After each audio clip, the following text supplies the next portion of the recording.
ছোট পর্দায় নতুন হলেও অনুষ্কা চক্রবর্তীর নাম এখন দর্শকের মুখে মুখে। আমাদের দাদামণি ধারাবাহিকে তার অভিনয় যেমন প্রশংসা পাচ্ছে, তেমনি তার ব্যক্তিগত জীবন নিয়েও কৌতূহল কম নয়।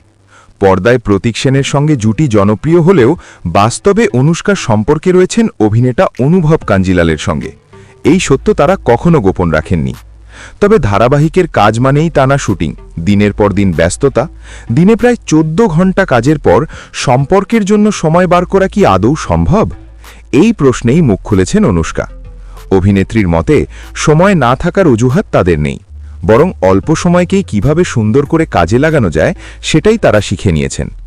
অনুষ্কা বলেন, তাদের কাছে রান্না করাটাই এক ধরনের ভালোবাসার সময়। দুজনেই রান্না করতে ভালোবাসেন, আর সেটাই তাদের ডেট। আলাদা করে কোথাও যাওয়ার প্রয়োজন হয় না।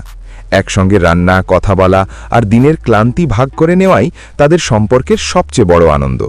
সুযোগ পেলে বাইরে ঘুরতেও যান, তবে সেটাই সব নয়। এই মুহূর্তে ছোট পর্দায় অনুষ্কা ব্যস্ত, আর অনুভবকে নিয়মিত পর্দায় দেখা যাচ্ছে না। তবুও সেই অসম ব্যস্ততা তাদের সম্পর্ককে দুর্বল করেনি, বরং বোঝাপড়া আর পারস্পরিক সম্মানই যে তাদের সম্পর্কের মূল চাবিকাঠি, সেটাই স্পষ্ট করে দিয়েছেন অনুষ্কা।